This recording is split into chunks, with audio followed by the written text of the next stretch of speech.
after creating that perfect image, trying to dress perfectly, behave perfectly, communicate perfectly, just so that they can impress the person that is there in front. What they don't realize is that if it is not done properly, without thinking, it can create a lot of stress.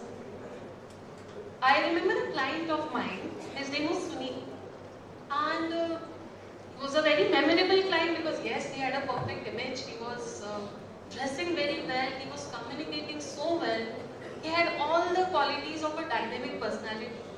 So much so that when he asked for help, I was wondering what kind of help he is looking for. But then he started talking. He told that creating this perfect image, always thinking how to dress perfectly, look perfectly, is too much work. And he said that I get frustrated, and he was into anxiety because thinking all the time whether I'm doing it right, whether people will perceive me nicely. He was also depressed because in spite of doing all of this, he was not getting what he wanted. He was a professional and he was looking to get promoted, and he thought that creating that perfect image will help him with promotion, and he was not getting that, so he was continuously depressed. So he seeked my help in help for dealing with his anxiety and depression. While he was talking, I realized that he has spent a good amount of time, energy, money in creating that perfect image. But what he did not realize is there is no sync between his outer image and inner image. Here, inner image means his mental health. And isn't it, I mean, this is not rare, many of us do that. We just run after creating a perfect image, we want to look good, we want to click good pictures, we want to be perceived nicely all the time. While there is nothing wrong with it, I'm all up for looking good, creating a perfect image, but there has to be a balance. It should not be at the cost of your mental health, isn't it? Right? So the key is finding a balance between two, while Sunil was struggling with it. And he came up to me and he said that I want to give up everything. Now I don't want to dress perfectly. I don't want to think how I'm looking. I don't want to look after my grooming. I'm done with it. And I was really worried for him because poor guy, he has invested so much time and money in this. And he managed to do that somehow. He was looking good. But the problem happened that there was no sync in between. So he actually was contemplating to give up everything, and I did not want him to do that. I told him that the stress can be easily managed. It is not either outer image or inner image. And that is what many people do. I know some people, they say that I don't want to work on my image at all. I don't want to dress perfectly. I don't want to look good. People should appreciate me for who I am. I mean, really, for people to approach you, dressing does play a part, isn't it? So you look at a person, you take a good guess, and then you decide whether you want to approach that person or not. So people should not give it up. But how to maintain that balance? That balance is the key. Now, you might wonder that, finding the balance and all this sounds very good, but how to do that? Because finding that balance is so difficult. I got my answer for this how when I learned about psychotherapy. Psychotherapy, you know about psychology. Psychotherapy is a form of therapy, talk therapy, that helps people to deal with their mental issues. The therapy that I practice is called as rational emotive behavior therapy. One of the most popular and evidence-based therapy used by psychologists and psychiatrists all over the world to treat various disorders. So, all that I'm going to talk about today is taken from psychotherapy. So I'm not going to talk about my personal philosophies, regional or religious philosophy. It is taken from REBT. Now coming to find a balance, how do you find the balance? I got my answer in the very concept of REBT, that is self-acceptance. Now what is self-acceptance and why am I calling it the first step to image building? Self-acceptance is a concept quite misunderstood. Some people say self-acceptance is loving who you are. Some people say Self-acceptance is accepting or ignoring all your flaws and continuously telling yourself you are the best. Do not look at your flaws. I say none of this is correct. This is not self-acceptance. Self-acceptance is acknowledging that you have a flaw. But you are not a flaw for having a flaw. Let me explain you this with an example. The problem happens is when we attach these flaws to ourselves, or we attach one thing to ourselves. Let's say that I'm attaching this watch to my identity. Just imagine the pressure I will go through while maintaining this watch. I would want it to be perfect all the time because this watch is me. And if this watch is broken, what will happen? My ego will be broken, isn't it? And that's the problem, that we attach all these things, all the material things, our dressing, our Instagram followers, everything to ourselves. If I have this many followers, I am popular, that means I am good. If I am projecting a perfect image all the time, that means I am good. And then there the pressure starts, the cycle of anxiety starts, that you are worried all the time because you are thinking this is me, this dress is me, this talk is me, this is me, right? So the idea is to detach these things from yourself. Right? These are an important part of your life, but this is not you. Now, this is very helpful in image building. By now you have understood what is image building. Image building is forming a powerful, lasting impression. So as soon as a person sees you, they should remember you. That is image building. Now you can see the pressure involved in image building because as soon as a person sees, he should be impressed. And if you don't have this self-acceptance, then people attach these things to themselves, that if I am not dressing perfectly, then I am not good. They attach labels to themselves. What is labels? Labels is when you take a lack of skill and you say this lack of skill is me. So you attach a negative tag to self.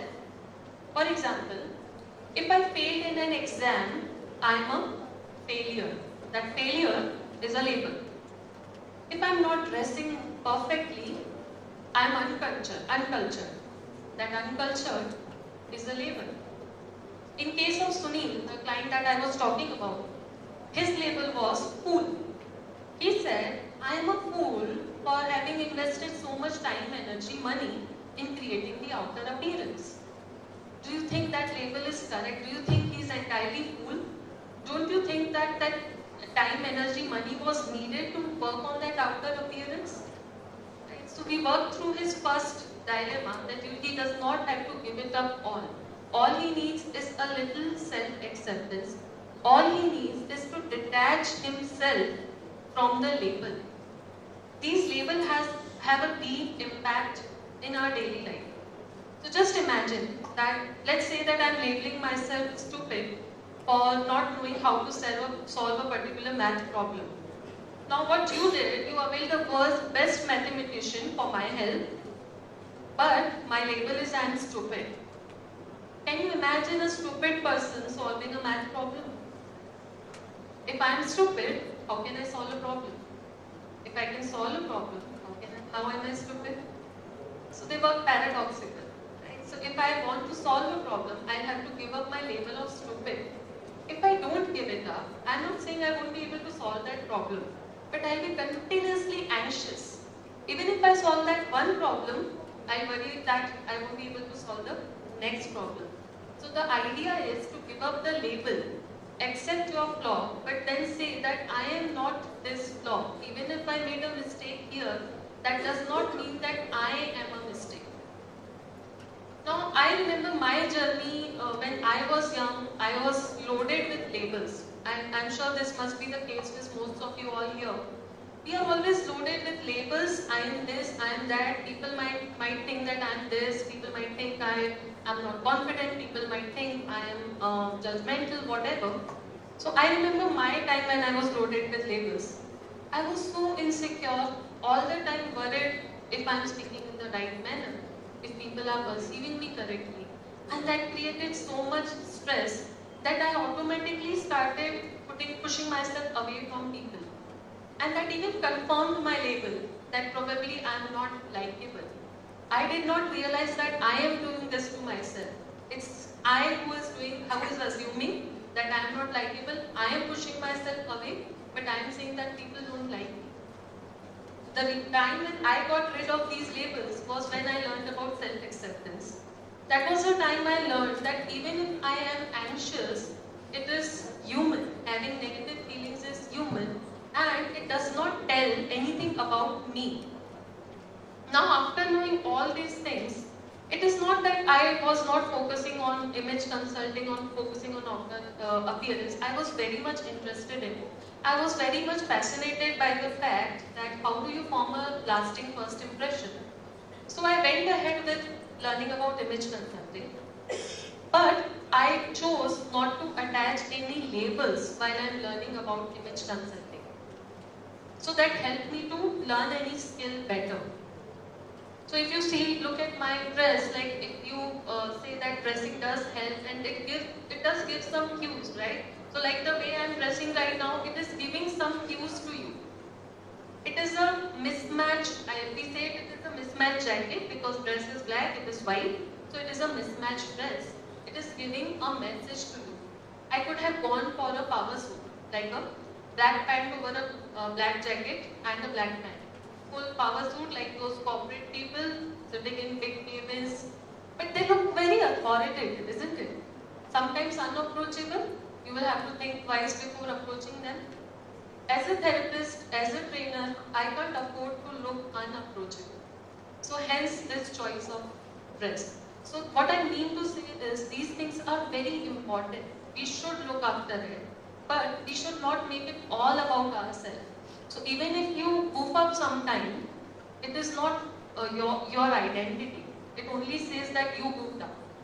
So right from your behavior to communication, the way you are shaking hands and the pauses you take while talking says projects your image.